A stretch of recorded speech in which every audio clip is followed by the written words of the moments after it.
Hello student, आप सभी का राजन एकेडमी क्लासेज में एक बार फिर से स्वागत है। तो आज के इस वीडियो लेक्चर में हम लोग जो है कक्षा 8 का गणित अध्याय 2 का चैप्टर 1 चर वाले रैखिक समीकरण का प्रश्नावली 2.3 के 7 नंबर से क्वेश्चन को आज हम लोग सॉल्व करेंगे। और इससे पहले जो है 6 नंबर तक के क्वेश्चन को सॉल्व कर चुके हैं। यदि आप लोग उस वीडियो को देखना चाहते हैं तो वीडियो का लिंक आपको डिस्क्रिप्शन बॉक्स में मिल जाएगा। और ये हमारा लेक्चर 7वां है क्लास 8 के मैथ का 2024 से 25 का सेशन है। तो चलिए इसमें हम देखते हैं 7 नंबर से क्वेश्चन को सॉल्व करेंगे।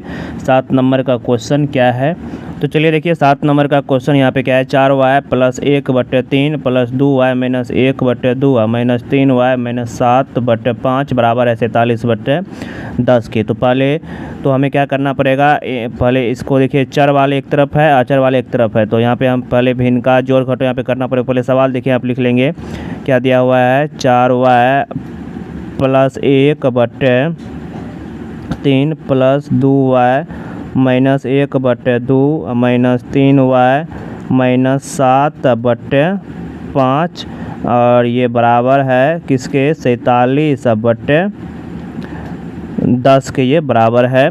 तो यहाँ पे देखिए इसका हम पहले क्या करेंगे, एलसीएम लेंगे। तो यहाँ से इसका हम एलसीएम क्या लेना है, एलसीएम भी ले सकते हैं।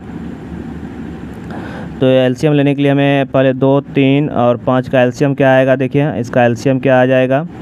तो देखिए यहाँ पे 3 दूना 6, 6 पंचे 30, इसका जो एलसीएम आएगा ये 30 आएगा। अब यहाँ पे 30 जो आएगा तो 3 × 30, तो यहाँ पे 10 × 4y + 1 फिर प्लस 15 दूनी 30 तो 15 हो जाएगा ना। तो 15 × 2y - 1। उसके बाद जो है फिर इसको थोड़ा सा और आगे बढ़ा लेते हैं, फिर माइनस है ना तो माइनस देंगे। उसके बाद 5 से तो 6 × 3y - 7 ये आ गया। और बराबर क्या है, 47/10 है। बराबर करेंगे 47/10, ये 4 है, 47/10 के इक्वल करेंगे। अब इसको देखिए सॉल्व करेंगे। तो इसको जो सॉल्व करेंगे तो देखिए यहाँ पे तो ये हो जाएगा 10 चौके 40 y + 10। फिर उसके बाद यहाँ पे 13 है, कितना है 15, तो 15 दूनी 30 y - 15 - 6 के 18 y माइनस प्लस 6 के 42, ये 6 के 42 हो जाएगा यहाँ पे। तो 6 के यहाँ पे माइनस यहाँ पे करेंगे प्लस 42 ना, तो प्लस का 42। अब बट्टे में क्या है, बट्टे में 30 और ये बराबर है 47 ये बराबर है किसके, 47/10 के, 47/10 के बराबर है। तो चलिए इसको और आगे सॉल्व करते हैं। तो देखिए इसमें y वाले को सबके जोड़ लेते हैं पहले। तो देखिए 40 30 70 में से 18 घट जाएगा ना, तो 40 30 70 यहाँ पे इसको सॉल्व करेंगे। तो 70y - 18y। उसके बाद जो है देखिए अचर वाला कौन कौन है, तो यहाँ पे देखिए अचर वाला है 10 + 42 62 हो जाएगा। 62 - 15 बट्टे में क्या है, तो बट्टे में 30 बराबर है 47/10 के, 47/10 है। तो यहाँ पे देखिए ठीक है ना, पहले 10 और 42 को जोड़ लिया। अच्छा 10 42 को जोड़ेंगे ना, 10 और 42 52 ना होगा, 10 और 42 जो है ये 52 हो जाएगा। तो चलिए इसमें से घटाएंगे।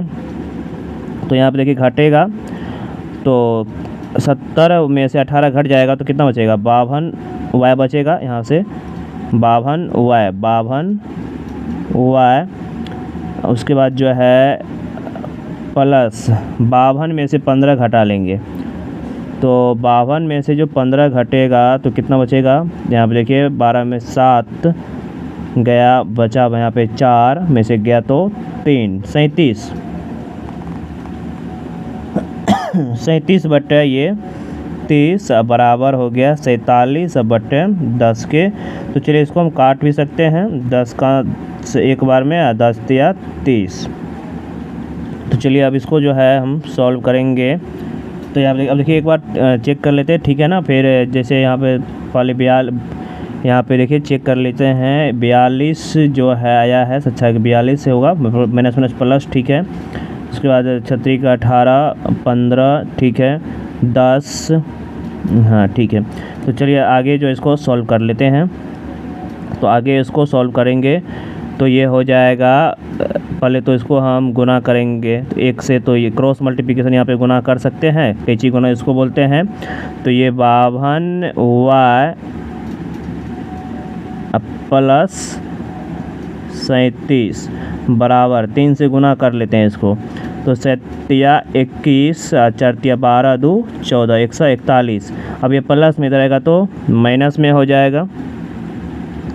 तो 52y बराबर 141 माइनस का 37। तो 52y बराबर हो जाएगा, 52y बराबर होगा किसके, तो ये इसको घटा लेते हैं। तो 7 4 11 4 होगा। उसके बाद बचा यहाँ पे 13 9 104 ना बचेगा, हाँ 104 ही बचेगा, क्योंकि 141 में 37 घटाएंगे तो देखिए यहाँ पे 11 बचा, यहाँ पे 3 0, उसके बाद 104। तो यहाँ से y बराबर कितना हो जाएगा, 104 बटे 52 के। तो कट जाएगा 52 से 2 बार में, तो कितना आया y का वैल्यू 2। तो यही तो हमें निकालना था, y का मान कितना आ गया, y का मान जो आएगा ये कितना आया, 2 आएगा। यही हमारा क्या हो जाएगा, राइट आंसर होगा। चलिए उसके बाद अगला नेक्स्ट क्वेश्चन देखेंगे। ये था हमारा 7 नंबर का क्वेश्चन। उसके बाद देखिए 8 नंबर का यहाँ पे क्वेश्चन क्या है। क्वेश्चन आप लोगों को दिखता होगा स्क्रीन पे। क्वेश्चन में क्या बोला गया है, क्वेश्चन है 8 नंबर के क्वेश्चन का सॉल्यूशन करेंगे। तो यहाँ पे 8 नंबर का क्वेश्चन है 0.3 प्लस 0.7x बटे x ये बराबर है 0.95 के। तो कुछ नहीं, ये दशमलव का इसमें गुना होगा और कुछ भी नहीं करना है इसमें। तो यहाँ पे देखिए, तो सबसे पहले तो इसको हम कर लेते हैं दशमलव में, अगर इसको हम नीचे में नहीं कुछ है तो 1 है, तो इसको क्रॉस मल्टीप्लिकेशन तो गुना कर ही सकते हैं। तो ये हो जाएगा 0.3x प्लस, नहीं x नहीं है यहाँ पे, x नहीं है, ये x नहीं है, ठीक है। यहाँ पे देखिए फिर से लिख लेते हैं। तो यहाँ पे हो जाएगा 0.3 प्लस 0.7x, 1 से करेंगे तो बराबर, इसको करेंगे x गुना तो ये हो जाएगा 0.95x।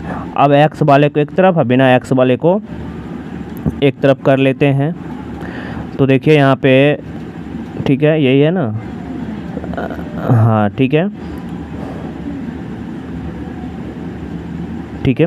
अब इसको जो है ये 0.7x प्लस में रहेगा तो माइनस में, इधर बचेगा 0.3 बराबर 0.95x माइनस 0.7x। अब कहने का मतलब ये 70 है, तो यहाँ पे इसको घटाएंगे तो 0.3 बराबर, इसमें से घटेगा तो 5 में से 0 जाएगा तो कितना बचेगा, 5 बचेगा।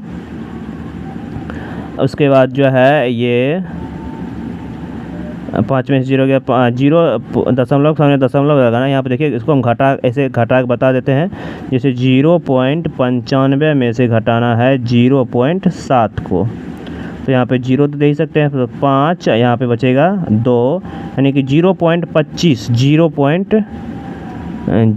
यहाँ बचेगा 2, 0.25x। तो हमारा ये 0.25x बराबर आया है 0.3 के।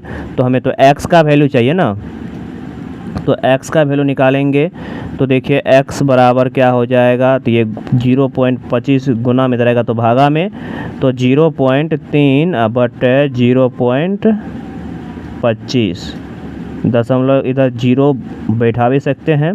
तो चलिए इसको जो है हम थोड़ा आगे और सॉल्व कर लेते हैं। तो आगे की ओर थोड़ा सॉल्व करेंगे तो यहाँ पे देखिए दशमलव से दशमलव उड़ गया, तो x बराबर क्या बचा 30 बटे 25, तो काट सकते हैं, कटेगा तो 5 से 5 25, अच्छा 5 30, तो x का जो वैल्यू आया क्या आया 6 बटे 5, और यही तो हमें निकालना था, x का ही मान तो हमें इसमें चाहिए था। तो x का वैल्यू कितना आएगा 6 बटे 5 हमारा राइट आंसर हो जाएगा। चलिए उसके बाद अगला नेक्स्ट क्वेश्चन देखिए। अगला 9 नंबर का क्वेश्चन क्या है। 9 नंबर का क्वेश्चन में बोला गया है 15 into 2 minus x minus 5 into x plus 6 बटे 1 माइनस 3x बराबर है 6 के। तो 9 नंबर के क्वेश्चन का सॉल्यूशन करेंगे। तो पहले हम क्वेश्चन देखिए यहाँ पे क्या दिया हुआ है। 9 नंबर के क्वेश्चन का सॉल्यूशन में 15 into 2 minus x minus 5 into x plus 6 बट्टे है, इसके बट्टे में है 1 माइनस का 3x और ये बराबर है 6 के। तो यहाँ पे देखिए इसके नीचे नहीं कुछ 1 है तो इसको क्रॉस मल्टीप्लिकेशन सबसे पहले तो हम गुना कर भी सकते हैं, कर ही सकते हैं कि नहीं कर सकते। यहाँ पे नीचे में 1 है तो यही होगा, तो इसको हम क्रॉस मल्टीप्लिकेशन जब गुना किए तो देखिए इसको ये हो गया हमारा 15 into 2 minus x minus 5 into x plus 6 बराबर 6 इंटू 1 माइनस 3x के बराबर होगा। अब चलिए इसको हम आगे जो है इसको सॉल्व करेंगे। तो आगे इसको सॉल्व करने के बाद ही हमें x का वैल्यू आएगा, ठीक है, हमें x का वैल्यू ये आ जाएगा।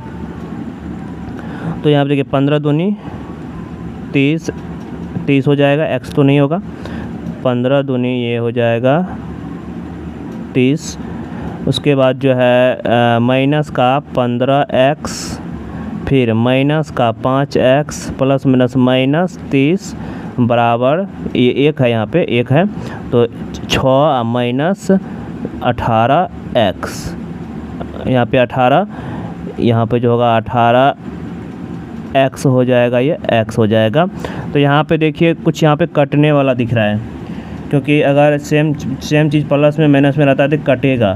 तो यहाँ पे देखिए कटने वाला क्या हिसाब है, 31 प्लस में 31 माइनस में कैंसिल हो गया।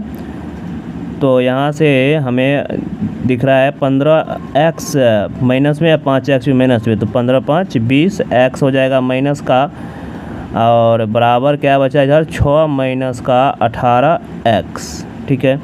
तो यहाँ पे देखिए तो 18x वाले को एक तरफ करेंगे चर वाले को, तो ये माइनस में रहेगा तो प्लस में ना, तो 20x माइनस में पहले से है, उसके बाद जो है प्लस का 18x बराबर बचेगा 6 के। तो यहाँ से देखिए x का वैल्यू निकालना है हमें, तो माइनस 20x में से प्लस 18x घट जाएगा, तो माइनस का 2x बराबर होगा किसके 6 के। तो x बराबर क्या होगा, काट सकते हैं, इसको कटेगा, 2 2 तिया 6, तो यहाँ पे माइनस है ना, तो माइनस का 3। तो यहाँ से x का जो वैल्यू आया है, x का वैल्यू कितना आया है, x का जो वैल्यू आया है वो आया है हमारा, यहाँ पे देखिए x बराबर आया माइनस का 3, ठीक है। तो ये 9 नंबर का क्वेश्चन था। चलिए उसके बाद अगला 10 नंबर के क्वेश्चन को देखते हैं क्या है क्वेश्चन। देखिए 10 नंबर का क्वेश्चन है, बोला है 2 अंकों, 10 नंबर का क्वेश्चन में बोला गया है 2 अंकों की संख्या का दहाई अंक इकाई अंक का तिगुना है। यदि अंक बदल दिए जाए तो प्राप्त संख्या मूल संख्या से 36 कम हो जाती है, तो वह संख्या ज्ञात कीजिए। तो देखिए इसमें इकाई अंक जो मतलब दहाई अंक इकाई अंक पे डिपेंड है, दहाई अंक है इकाई अंक का तिगुना। तो इस क्वेश्चन को हम सॉल्व करने के लिए 10 नंबर के क्वेश्चन को सॉल्व करने के लिए जो है इसको हम क्या करेंगे, पहले हमें मानना पड़ेगा कि इकाई अंक क्या है। तो लिखेंगे माना कि इकाई अंक जो होगा हमारा, इकाई मान लेते हैं x, तो दहाई इसका तिगुना है ना, तो दहाई क्या हो जाएगा इसका, तो दहाई हो जाएगा इसका 3x, तो दहाई होगा 3x। अब यहाँ से इससे मूल संख्या क्या बनेगा, तो मूल संख्या हो जाएगा। तो देखिए इकाई में होता है, इकाई में 1 होता है, और दहाई में होता है इकाई में 1, और दहाई में होता है 10। तो कहने का मतलब इकाई में 1 से गुना होगा, तो ये हो जाएगा कितना, इकाई में 1 से गुना, x में 1 से गुना करेंगे तो x से हो जाएगा, लेकिन दहाई में तो 10 से गुना करना पड़ेगा, तो ये दहाई है ना, तो ये दहाई है, तो प्लस दहाई क्या है 3x है, तो 3x, लेकिन ये दहाई के पीछे क्या होता है 10 रहता है ना, तो ये 10 हो जाएगा। तो यहाँ से देखिए इसको सॉल्व करेंगे, 10 या 30x प्लस का x, तो 10 या 30 एक 31x हो जाएगा।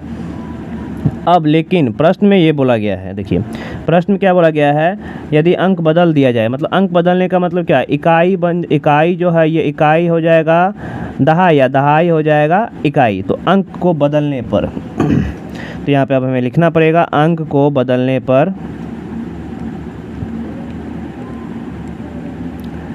अंक बदलने पर, तो इकाई क्या होगा, अब इकाई हो जाएगा हमारा 3x, और दहाई क्या होगा, दहाई हो जाएगा x।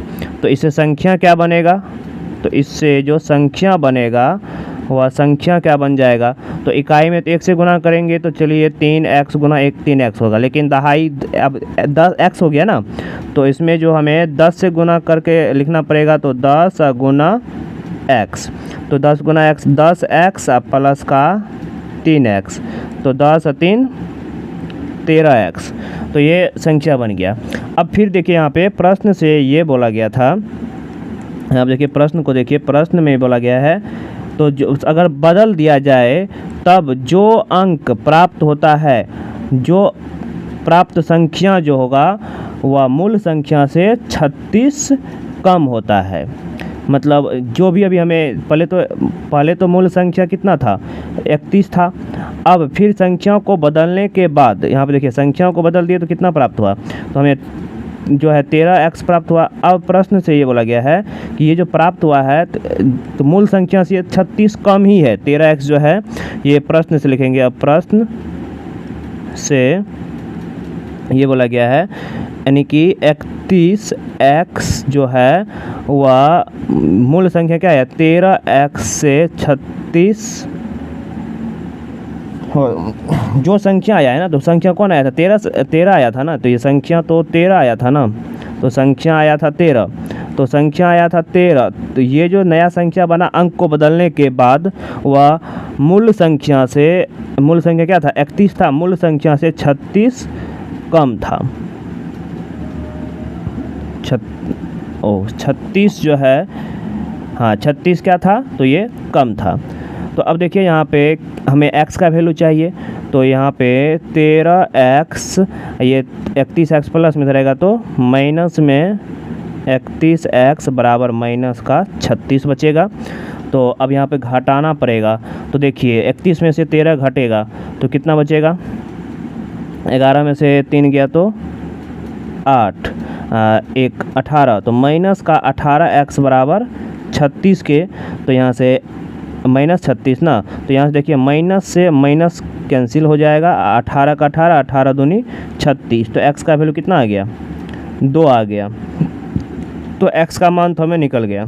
तो हम संख्या पूछ रहा था, मूल संख्या पूछ रहा था ना, तो देखिए मूल संख्या क्या आया था 31x था ना, तो हमें निकालना है क्या क्वेश्चन में, देखिए यहाँ पे क्वेश्चन में बोला गया था, यहाँ पे देखिए क्वेश्चन में बोला गया था वह संख्या ज्ञात कीजिए, वह संख्या ज्ञात करना है। तो हमें संख्या ज्ञात करने के लिए हमें संख्या तो हमें पता था मूल संख्या क्या आया था तो लिखेंगे यहाँ से मूल संख्या क्या था, तो वह था 31x। तो 31x का मान कितना है 2, तो यहाँ से मूल संख्या कितना हो जाएगा 31 दूनी 62। तो मूल संख्या जो होगा वह हो जाएगा हमारा 62। मूल संख्या कितना आएगा, तो वह 62 आएगा। यही हमारा क्या हो जाएगा, राइट आंसर हो जाएगा 62। चलिए उसके बाद अगला लास्ट क्वेश्चन है 11 नंबर का क्वेश्चन, जो कि हमारा इस प्रश्नावली का लास्ट क्वेश्चन है। इसके बाद प्रश्नावली चैप्टर हो जाएगा। अगला 11 नंबर का क्वेश्चन देखिए, यहाँ पे क्या बोला गया है। एक नाव धारा की दिशा में एक घाट से दूसरे घाट तक जाने में 9 घंटे समय लेता है। तो यहाँ पे देखिए समय दिया हुआ है तथा धारा के विपरीत दिशा में 10 घंटे समय, मतलब धारा की दिशा में समय कितना दिया हुआ है। तो यहाँ पे देखिए 11 नंबर के क्वेश्चन का सॉल्यूशन करने के लिए हमें क्वेश्चन में ये बोला गया है धारा की दिशा चलने में लगा समय दिया हुआ है 9 घंटा। 9 घंटा दिया हुआ है। उसके बाद धारा के विपरीत दिशा में 10 घंटे में चलता है। उसके बाद धारा के विपरीत दिशा में कितना दिया है समय, धारा के विपरीत चलने में लगा समय ये दे दिया है 10 घंटा। एच मतलब घंटा भी उतना लिख दिए। उसके बाद देखिए क्या बोला गया है, और यदि धारा की चाल 1 किलोमीटर प्रति घंटा हो तो शांत जल में नाव की चाल ज्ञात करना है। और उसके बाद क्या दिया हुआ है, यानी कि शांत जल में नाव की चाल निकालना है। और धारा की चाल दे दिया है, यदि धारा की चाल कितना दिया हुआ है, धारा की चाल दिया हुआ है, धारा की चाल दे दिया है 1 किलोमीटर प्रति घंटा, ये दिया हुआ है। तो देखिए हमें क्या सब दिया हुआ, धारा की चाल दिया हुआ है 1 किलोमीटर प्रति घंटा। उसके बाद जो है हमें यहाँ पे धारा के दिशा में चलते हैं तो 9 घंटा ही लगेगा, क्योंकि ज़्यादा तेज़ जाएंगे तो समय कम लगेगा ही। उसके बाद धारा के विपरीत दिशा में चलते हैं, क्योंकि धारा के विपरीत दिशा में चलते हैं 10 घंटा समय लगता है। तो हमें निकालना है क्या, शांत जल में नाव की चाल और दोनों घाट के बीच की दूरी निकालना है। तो हम मान लेते हैं शांत जल में नाव की चाल जो है x किलोमीटर प्रति घंटा है। तो यहाँ से लिखेंगे माना कि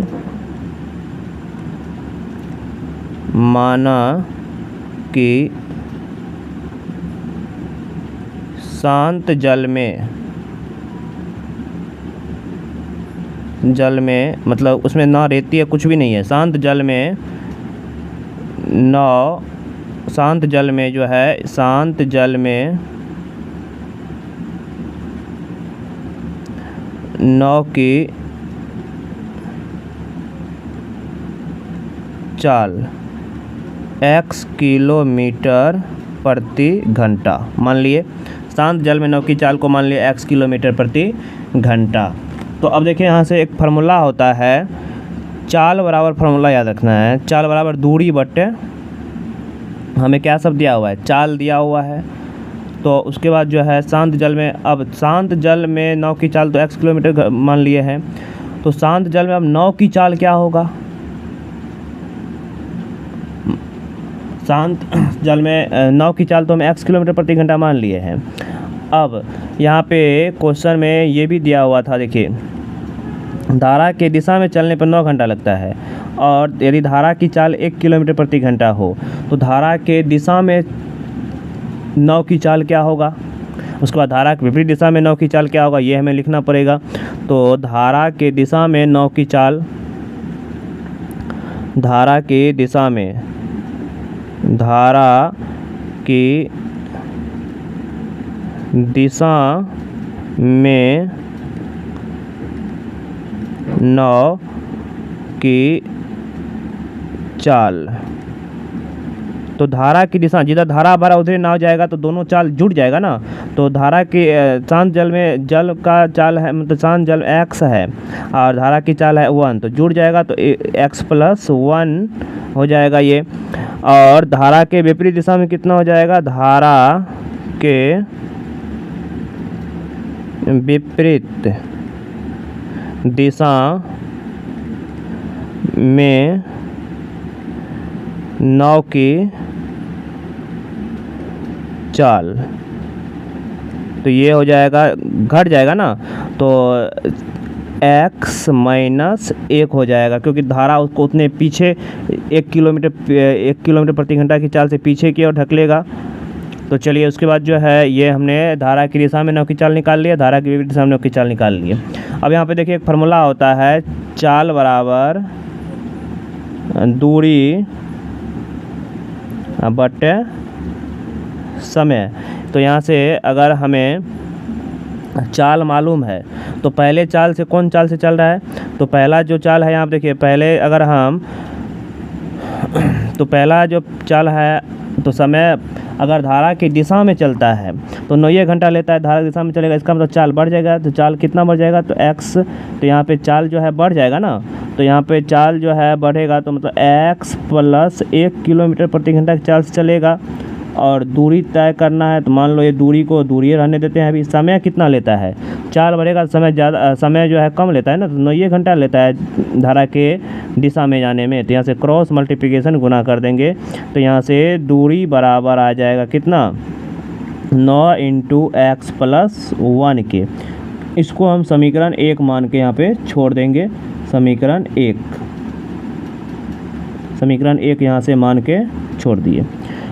अब देखिए फिर अगर धारा के विपरीत दिशा में नाव की चाल क्या है, तो धारा के विपरीत दिशा में नाव की चाल हम माने x - 1, तो धारा के विपरीत दिशा में नाव की चाल है x - 1, और चाल यहाँ पे कम हो गया तो समय ज़्यादा लगेगा, तो दूरी ही रहेगा, उतना ही दूरी तय करना है। लेकिन यहाँ पे समय जैसे ही चाल कम हुआ तो समय कितना लग रहा है, धारा के विपरीत दिशा में जाने पर समय लग रहा है उसको 10 घंटा लग रहा है। तो यहाँ से नीचे में नहीं कुछ है, 1 क्रॉस मल्टीप्लिकेशन गुना करेंगे, तो यहाँ से दूरी आ जाएगा कितना, दूरी निकल कर आ जाएगा 10 × x - 1 के बराबर आ जाएगा। अब यहाँ पे इसको हम इसको मान लेंगे समीकरण 2, इसको समीकरण 2 मान लिए। तो यहाँ पे देखिए समीकरण 1 और 2 को देखें तो समीकरण 1 और 2 से देखिए ये भी दूरी है और ये भी दूरी है, दोनों दूरी बराबर इधर, तो ये भी दोनों क्या है, बराबर होगा ना, या LHS बोल सकते हैं। इधर वाला LHS होता है बराबर, इधर वाला RHS होता है, तो LHS बराबर है तो RHS भी क्या होगा, बराबर होगा। मतलब ये दोनों दूरी है तो ये भी दोनों आपस में क्या होगा, बराबर होगा। तो यहाँ से लिखेंगे समीकरण 1 और 2 से, समीकरण 1 और 2 से, तो समीकरण 1 और 2 क्या है, तो समीकरण 1 है 9 × x + 1, ये है 10 × x - 1। इसको हम सॉल्व करेंगे तो ये हो जाएगा 9x + का 9 बराबर 10x प्लस का प्लस नहीं माइनस ना होगा, तो यहाँ पे माइनस धीरे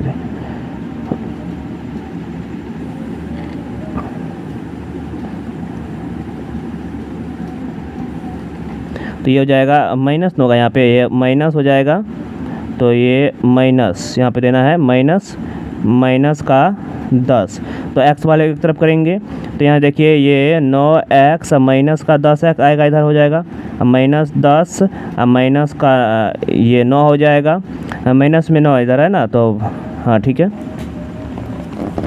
तो यहाँ से ये प्लस में 9 इधर आएगा तो माइनस में 9, तो यहाँ से x का वैल्यू हम निकाल लेंगे, तो यहाँ से -x बराबर -19 हो जाएगा, तो माइनस से माइनस कैंसिल हो जाएगा, तो यहाँ से x का वैल्यू कितना आ गया, 19 आ गया। तो हमें यहाँ से 9 की चाल पता चल गया, शांत जल में 9 की चाल कितना है, 9 किलोमीटर प्रति घंटा, 9 किलोमीटर प्रति घंटा है ये शांत जल में 9 की चाल। तो एक आंसर तो ये आ गया, शांत जल में जो है 9 की चाल कितना है, 9 किलोमीटर प्रति घंटा। तो लिखेंगे यहाँ से अतः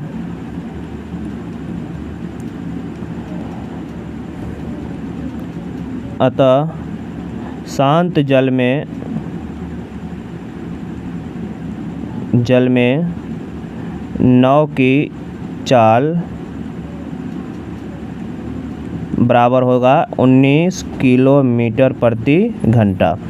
उसके बाद दोनों घाट की दूरी निकालना है। तो दूरी तो हमें पता है, दूरी क्या है, दूरी कहीं से भी निकाल सकते हैं, समीकरण 1 से भी, समीकरण 2 से भी।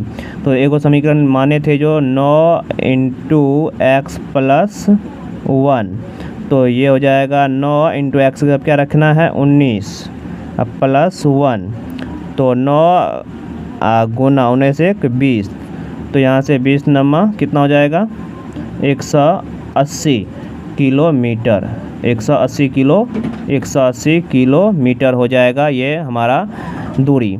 तो यहाँ से लिखेंगे अतः दोनों घाटों के बीच की दूरी, अतः दोनों घाटों के बीच की दूरी कितना आया 180 किलोमीटर, यही हमारा आंसर हो जाएगा।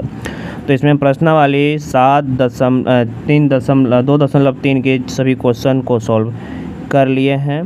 तो देखिए इसमें जो है ये था हमारा कितना नंबर का क्वेश्चन था, तो ये हमारा जो क्वेश्चन था 11 नंबर का क्वेश्चन था। तो यदि आप लोगों को वीडियो अच्छा लगा हो तो प्लीज़ वीडियो को लाइक एंड सब्सक्राइब करें। धन्यवाद। अगले वीडियो लेक्चर में जो है हम लोग अगला प्रश्नावली का क्वेश्चन को सॉल्व करेंगे।